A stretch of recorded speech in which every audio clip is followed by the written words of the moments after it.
Welcome to this new episode of The Compass, brought to you by the Surrey Chamber of Commerce. My name is Lisa from Carver Coaching, and this is Gary from Capital Content. Hi. And we are going to be hosting for you today. So our podcast is about navigating business and beyond. And we really want to go beyond those traditional business conversations and focus on the human side of running a business. Do you know what? I'm really looking forward to this. And I think we're about to have some really open conversations that businesses aren't having. You know, we're going to learn some stuff. We're small business owners. We're going to learn some stuff. And I'm sure the guys and girls at home are going to learn some absolute nuggets. Yeah. The Surrey membership for the Chamber of Commerce are very lucky to have these next 12 episodes. Yeah, man, pumped. Yeah, the human stuff's the sticky stuff, isn't it? Yeah, man. It's the stuff that isn't sometimes talked about Yeah. in the Start Your Business pack, but it's the stuff that can really kind of elevate or kind of make things and flounder. grow your business. Yeah, absolutely. So anyway, today we're joined by Steve Drake from UK Business Mentoring. Hello, welcome. Hi, thanks for having me. So tell us a little bit about your business. So my business is UK Business Mentoring.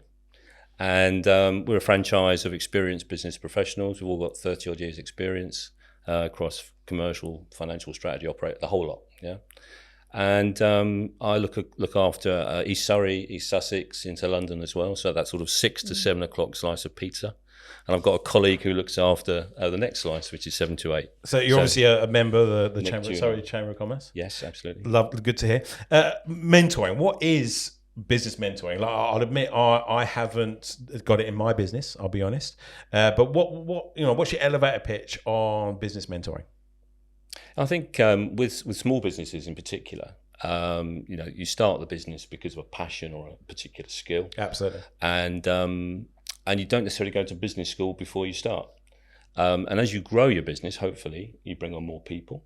And often you can get into trouble. You know, it can be the thing that makes your business, or it can be the thing that really gives you a lot of trouble. Yeah, it's a bit like boiling the frog, right? You don't know until you get there. Yeah, until it's boiled. Yeah, and we kind of mentioned this earlier. So I'm a creative director, right? And I started the business, but I'm not a finance director, and I'm not a HR director. Yeah. And I didn't learn any of those things. In fact, I don't want to do any of those things. That's not my core skill. So I guess the mentorship kind of helps you through those different departments within a small business, right? No, indeed, yeah. And to use your business school comment earlier, I'm the kind of business school that comes to you. Right. So with myself or with my colleagues, we can bring you all the solutions. So upfront business review, really getting underneath the skin of your business, and not just what you as the owner think, but more importantly, what your team think, which we'll touch on in a moment. Absolutely. Well, that's a great segue there, actually. Yeah, absolutely. So today's, I'm excited.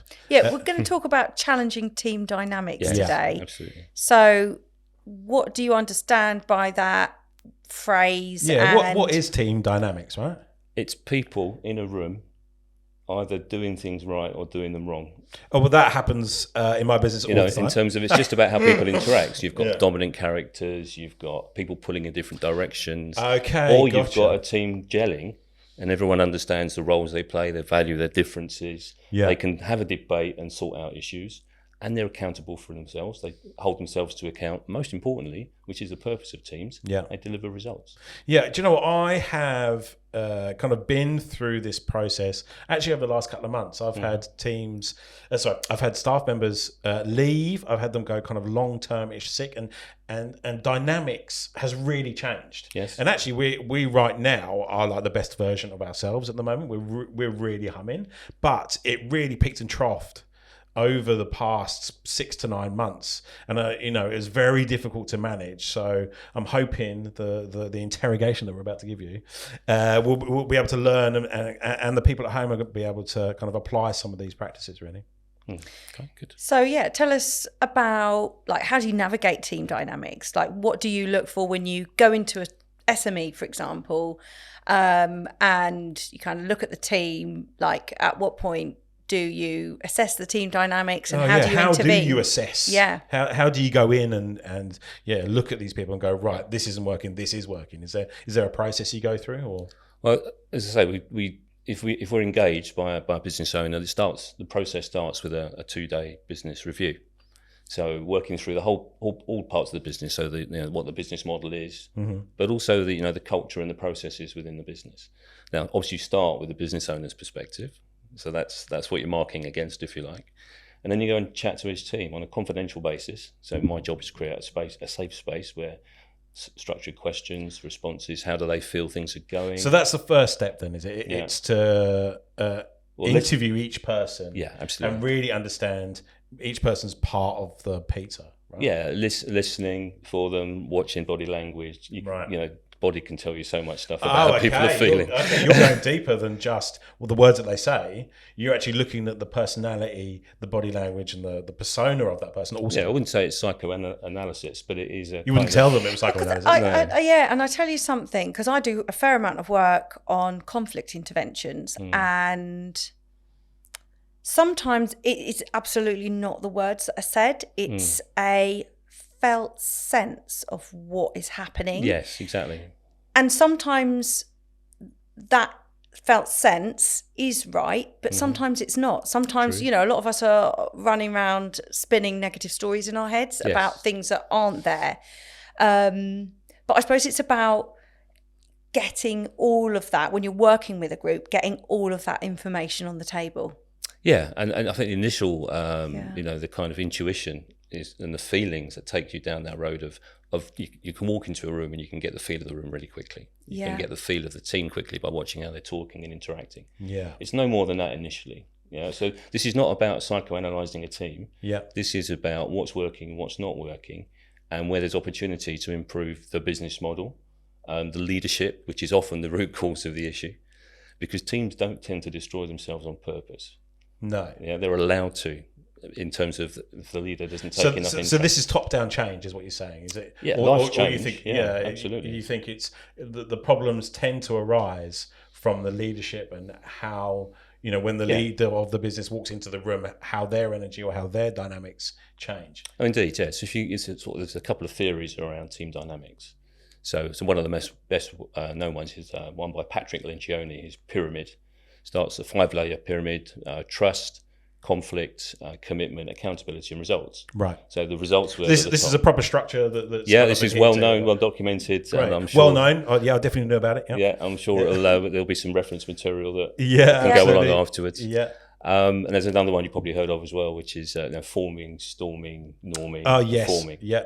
So all of those kind of things are on a theme.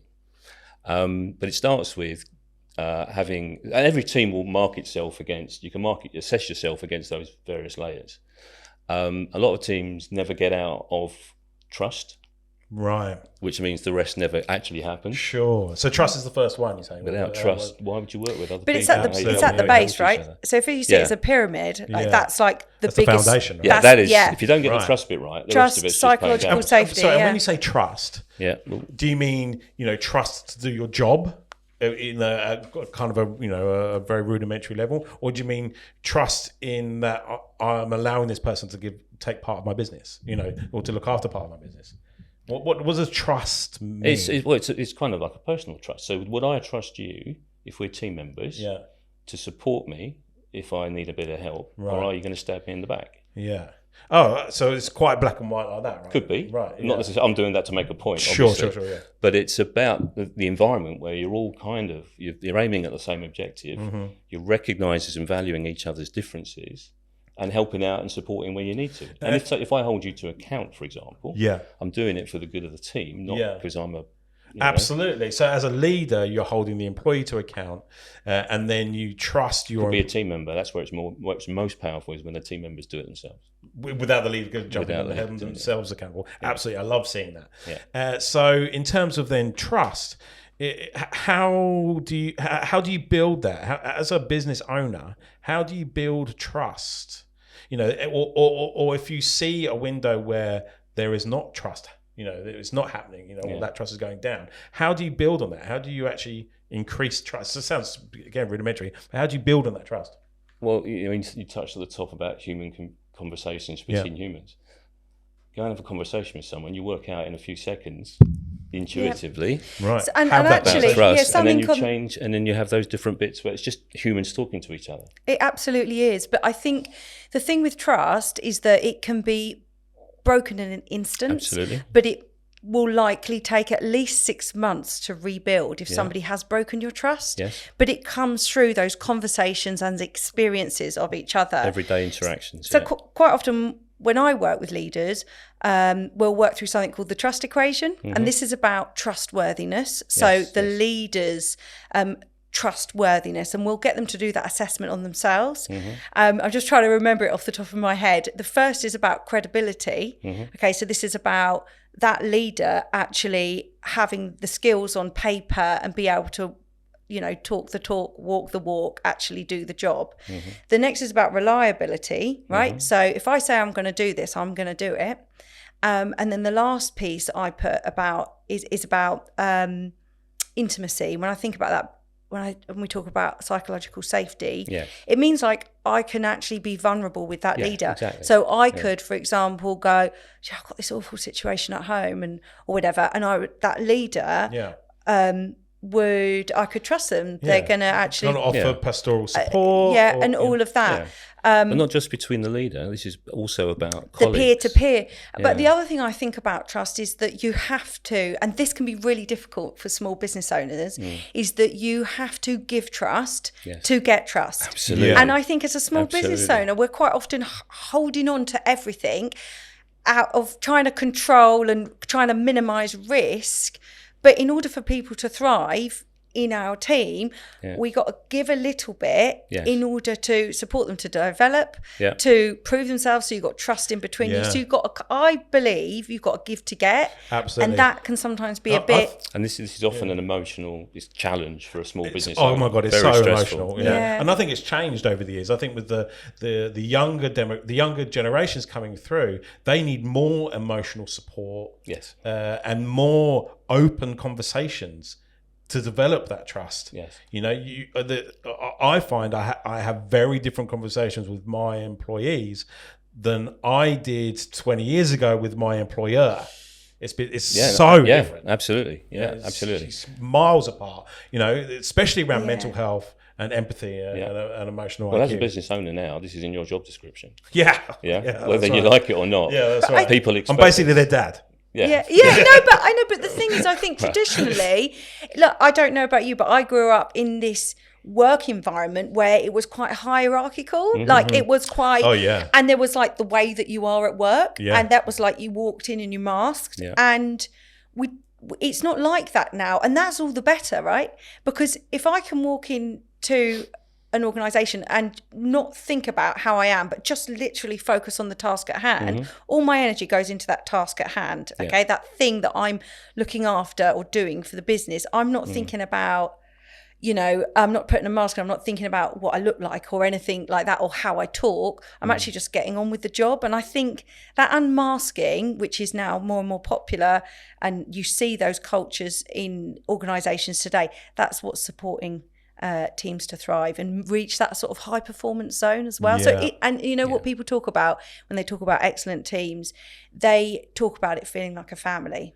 Yeah, well, it's funny. I agree / disagree on that sense. All right, come on then. Because there's on LinkedIn, there's the whole everyone kind of like brandishes this family thing as a bit negative. So yes, I do. You know, when they say it's a red flag, when a business says, "Oh, we're a family," it's a red flag in a business. But there is still, you know, truth to that, because we pride ourselves on actually having some really good internal culture. And I wouldn't say we were a family, but we are a very close-knit team. You know, it's not, you know, I don't want to use that word family, but I think the culture and the dynamics in our business now, I think is really strong. This podcast is brought to you by Capital Content. Capital Content is a Surrey-based digital agency with a close-knit team of creative storytellers with a passion for content. Our passion and expertise in content is how we help businesses grow through video, photo, audio, social, and design. Everything that we do is shaped by core values of trust, experience, and pride. And this is how we deliver great content that grabs attention and drives action. To find out more about us and, more importantly, how we can help your business, please visit capitalcontent.co. Is there a scenario, a real life scenario, that you can kind of talk through for us and the listeners about how you've had to deal with some challenges in team dynamics. So where there's been some issues and you've had to try and, iron those issues out. Is there like a real life scenario that we can talk through? Put you on the spot there. Well, no. Well, through my many years in bigger companies. Even too just much you to being talk about. I know there's loads. Yes, thousands. He says. Which one? But even you as a business mentor, even you in an organisation yourself as part of the team dynamics. Yeah, so. I think the common themes in poor teams. I would generally say poor team dynamics is it's an output of weak leadership because the leader essentially. The role is to create that shared vision, create the environment where people can trust, ask them the questions and give them the opportunity to build those relationships. Yeah. And just keep kind of nudging people in the right direction and then allowing them to develop that trust between each other. Yeah. And it's the bit, as you said earlier, people bringing their best selves to work because they're energized by what, one, you're trying to achieve and the way you're trying to achieve it. Because so often in bigger companies, you hear about old Joe in the corner who doesn't seem to do very much, but he's a world-leading legend in a particular discipline. Yeah. And that's where he puts his energy because it's not interesting enough at work. Yeah, that kind of stuff. Or he doesn't feel safe enough. Yeah. Yeah. So I think it's about that sort of alignment piece. And then also the storming piece, which is allowing conflict to happen. Which is something I want to sort of dig into a bit more, really. Allowing conflict to happen. I like that. Yeah. What do you mean? Well, conflict happens. And we're not talking about muskets at dawn. No, but do you mean strategically allowing conflict to happen, or do you mean they are a weak leader and allowing conflict to happen? Right. So coming back to that Lencioni thing we talked about earlier. So that is in the context of constructive conflict, so small c, very small c. Yeah. Let's say the three of us. Yeah. Where what direction do we want to go in? You might want to go that way, that way. We have a conversation. We share opinions. We recognise everyone gets a fair share. You might be an introvert who doesn't actually think in pictures, and the guy's up there drawing a blackboard on a whiteboard. Sure. You might so you kind of let them fight it out amongst themselves. It's not fighting it out; it's working together. There you go. I exactly agree with that because I think it's like intellectual debate, right? Yes. So I often coin it as like healthy conflict, right? Yeah, exactly. So I want to be able to have an intellectual debate with my colleagues. So whether I be the boss or not, I'm employing them for their opinion, their experience, their views on stuff. So if I go, I think this should be blue, and they go, do you know what? I don't think it should. It should be purple because that's more, I want them to say it, not just go, yes, okay, it's blue. Influence, right? Yeah. So I think the conflict is it's debate, it's everyone can put their stuff in. Mm-hmm. It's we can have that intellectual conflict if socially we're comfortable with each other. Right. Exactly. It's and the that base, is again based on hence that the trust. pyramid, right? Yeah. So that's you build the base and the environment in which to recognise that the guy who disagrees with you isn't attacking you. Yeah. Or they're actually giving a point of view which might end up in a better solution. Yeah, you're allowing that conversation, that small c constructive things to happen. Yeah. So that's but what happens if, or have there been occasions that you've been a part of where there's been weak leadership that allows conflict to happen because they don't want to get amongst conflict themselves? Well, it's really simple. Did my back in yesterday. If you don't do the conflict, you end up with chaos. Right. It's as simple as that. There's a tip for you. If you don't handle the conflict, you're going to get chaos, right? Yeah, because people run around and do what they want to do, and the loud guys shout, and the quiet guys sit in the corner. Nothing gets done. Yeah. And it's about, we could talk all day about this if I'm honest, yeah. because again, that leads on to the really important subject of difficult conversations. Absolutely. And how it's very common. Mm-hmm. In fact, all of us are avoiding at least 3 difficult conversations, I would say. When they surveyed this, we've often all got things in our home life or work life that we're thinking and feeling, but we're not saying. Yeah. But I think... do you know what? I 100% agree. That you just think, if I just ignore it, it will go away. Yeah. That's both in business and in health. You're like, if I just ignore it, it'll go away. So only 3. Yeah. At least 3. But then I think, like you say, when you're working with the leaders and you're doing your mentorship, and me as a coach, I'm sort of the same. in terms of leadership development, it's about them having those conversations, you know, and sometimes I'll just say, you know, what isn't being said here? Yeah, That's what very isn't powerful, being yeah. said? And you That's just a great question. leave it to hang. Yeah. And That's silence. The silence is the key. it's the awkward Yes. thing, and I've done that a few times in group interventions and then one-to-one, and you just see what rolls out. And there's all sorts. The thing is, the people that are holding the problems, I've got this issue on my team, actually, they often know what the answers are themselves, but they're sort of avoiding it. Or Don't feel safe. Don't feel safe to go there or whatever. Yeah, absolutely. Yeah. Cool, man. So how do you solve this then? How do you, if there is kind of like this chaos that's happening because you haven't dealt with the conflict, what can you do? What are the processes from a leadership perspective that I can go through to help? Because like you said, it can take 6 months. Take one thing To break the trust. Yeah. But then it's going to take 6 months to build it. Yeah, I mean, and it's without sort of putting too many labels and things. This isn't about frameworks and stuff like that. This is about people talking to each other. Yeah. So no matter all of relationships. these diagrams that you talk about and all of these processes, actually is about having an open human conversation, right? Have you got the basis of trust? Can you manage the disagreements and come out with an agreement that you can both work with? Can you both then commit to an outcome of action? And will you hold yourself accountable? And most importantly, not forgetting the purpose of teams, you get the result. Do you know what? And it's funny, although we say this having a conversation, there's no processes, there's kind of like 4 questions there that you just kind of covered off. It's almost as if, you know, if as a leader with an employee or a team, you make sure in your head you have those 4, you know, pillars that you need to go through, and then you go away and, you know, I would go and write up the notes in my head from those 4 questions to make sure you build the outcome that you want. Yeah, and what you'll often see is people will skip through. If you go through a red light on trust. We never go through red lights. No, but if you went through a red light on trust or an amber light, yeah, you'll get to commitment and it will start to wobble a bit. Oh, okay, cool. So you're looking for green lights going through as you go through the phases. Yeah.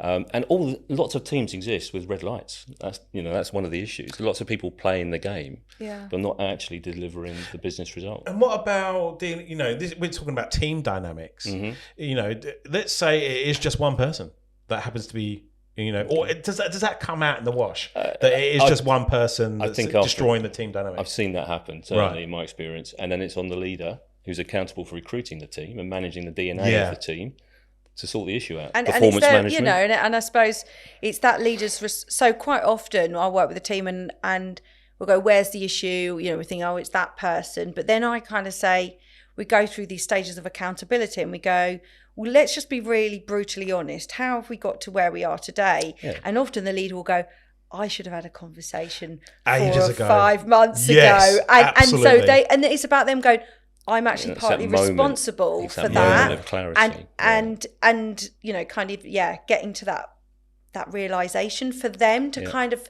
help them find the motivation to kind of start taking those steps forward. Yeah, and leadership, being a business owner and a leader, that's a tough gig. Yeah, it is a tough gig, man. You wear 1,000 different hats. Yeah. I think back to your point, is I saw this thing by Gary Vee the other day. I'm not a massive fan of Gary Vee. Great name, but he tends to talk a lot of rubbish. But he did say one thing. He said people nowadays have got really good at hiring. Right, we've got really good vetting processes. People are really good on their CVs. We've got really good at hiring, but we're no good at firing. Mm-hmm. And it's difficult to get rid of that, not black sheep, that's a strong word, but get rid, to deal with the team dynamics by removing the issue.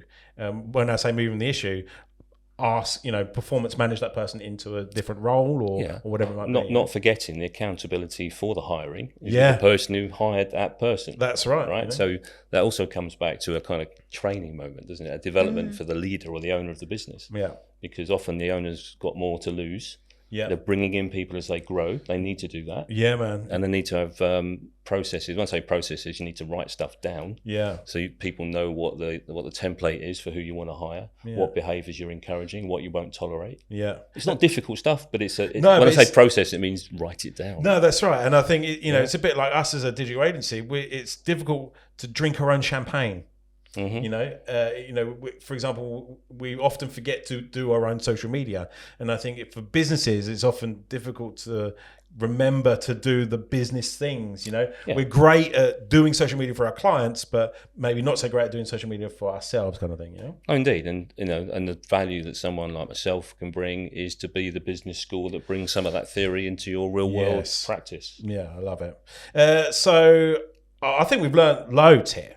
Yeah. I think what's good is that these are these touchy conversations that we haven't, that people don't really have, right? They're not easy. No, they're not easy, especially when you're talking about getting rid of an employee because they're, muddying the team dynamics. That's a tough conversation for anybody to have, especially for the first time for a small business owner to try and get rid of an employee, right? Hopefully the guys and girls at home have written down some notes. And if you want to get in touch, obviously, please do get in touch and we'll answer any questions you might have. But I'm hoping that you've got some actionable advice, like your top tips for our audience and actually for you and me, Lisa, right? Yeah. Some top tips on how to address negative, positive team dynamics. Okay. What have you got for me? I've got 5 things. 5. Oh, love Hit it. me. That's because I've got 4 fingers and a thumb. Good. First one is don't ignore conflict. Right. It's there. It's always there. Recognise it, accept it. Yeah. And that's the first step. Don't That's the most ignore important it. step. Yeah. Second thing is know your team.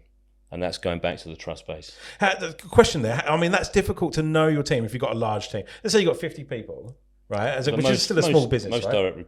Most direct reports, you're probably going to have 5 to 8. Yeah, and then what about remote? How do you deal with that? Because obviously now, 2023 onwards, half the team's hybrid. They all want to work from home. How do you know your team?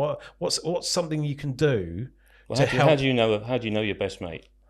Well, yeah, I just know. Yeah, but how do you? If I'm to be your next best friend, how are you going to get to know me? Ask the question. There you go. And That's it. ask the question. And listen. I don't know if you're a bit like me, but sometimes I'll ask the question, and my natural tendency is, if there's a bit of silence, I'll jump in and fill it. Yeah, man. But it's actually it's about, because we do a lot around well-being conversations and things like that. It's like about asking the question and actually leaving space for that other person to answer it. Ask those how and what questions, and sometimes going into those sort of more intimate areas about well-being, setup, family setup, how that's impacting work, what things you like, what are your common interests. It's just human beings talking to each other. Connect and putting the effort in. That's the point. It's absolutely about putting the effort, because it's not just about skills, it's now emotional IQ, right? So absolutely. my team can press buttons up the wazoo, but if they're not emotionally intelligent, then the business isn't going to operate. Yeah, quite simply. Right. Point 3. Yep. Keep it back to the list. Yeah. Defining roles and responsibilities in your team. So as part of the trust and the conflict bit, being aware of what value each member in the team is bringing. Do you mean emotionally? No, I mean in or roles. You mean physically, like it could be this roles. person does X skill. So you're in sales, you're in operations. Right. You probably aren't going to agree on everything. Yeah. But you do need to understand that while the sales guy wants to close the deal, he's in charge of sales. The operator is looking for efficiency and profitability and calmness. They've all got their own agenda. So I wouldn't expect them to do. If they do agree, they're probably not doing their jobs properly. Absolutely, yeah. But I think key on that point as well is not only outlining the roles, outlining the expectations in terms of behaviour, right? Yeah, exactly. Because especially back to the team charter. It is. It's back to that team's charter, or however you want to do it, whether you talk about values and behaviours, whatever you want to do. But that becomes really key to having that, like the expectations are that you do this, you behave like this, Yeah. You have that up front. So then actually if down the line you go, something's out of kilter here, and actually we're witnessing behaviour, you've given those expectations. Yes, and where that comes into play is when you get to the accountability step. Absolutely. Do you remember we all agreed this? Do you remember that? Yeah. You're not doing that anymore. Could you stop doing what you're doing and go back to what we all agreed? Yeah. Because that's the right thing for the team. Accountability. I love it. Yeah, and that just the results will happen. Yeah. Because once you get all those bits in place, you don't have to moan about why you've missed month. Yeah. Because you know you'll get it's it like next perpetual month. motion. Yeah, that's right. Yeah. Number 4, communicate. Oh, There you go. No surprises. it sounds like me and my wife. Be accountable. Yeah. Ask the question. Little and often is better. Yeah. Don't Always ignore the is, conflict. yeah. And then 4 and 5 are kind of together as the leader. pay attention to what's going on in your house. Awareness, right? Yeah. Absolutely, Awareness, you need yeah. to be aware. But You know, paying attention is a more active thing. Yeah, and I think it's both self-awareness on how you are perceived, as well as aware of what the dynamic is in the team. You know, be always on, the kind of thing. Yeah, exactly that. Yeah. Yeah. And giving time to notice. Sometimes we're just so into our task, Yeah. right? But there's stuff going on, and Yeah. you might sort of go, "Oh, I think I know there's stuff going on, but I've just got to get on with my task." But I think as a leader, you need to kind of pay a bit of attention. Yeah, Okay. 100%. So like I said, I've learnt loads. I'm really looking forward to the other 11 episodes that we've got. Before we go, Steve, how can people get in touch with you and your business? I gave lots of information to a lovely lady with my phone numbers on. So, And what's your web address? Steve at ukbusinessmentoring.co.uk. That's Yeah. your email address. That's my email address. Yeah. And And my colleague Nick is that's for the west side of Surrey and Sussex. Phone number is new phone 07723 508 932. Cool, you got there in the end. Hey, look, I've really enjoyed it. Yeah. Or Thank look me up you. on LinkedIn. Of Oh course. yeah, actually, yeah, we're yeah. all on Yeah. LinkedIn. We can find yeah. you on LinkedIn. I'll tell you what, we'll put it on the show notes. Yeah. So anyone that's listening can take a look and kind of click through, find For your sure, yeah. website, and then get Absolutely. in contact with you. Cool, man.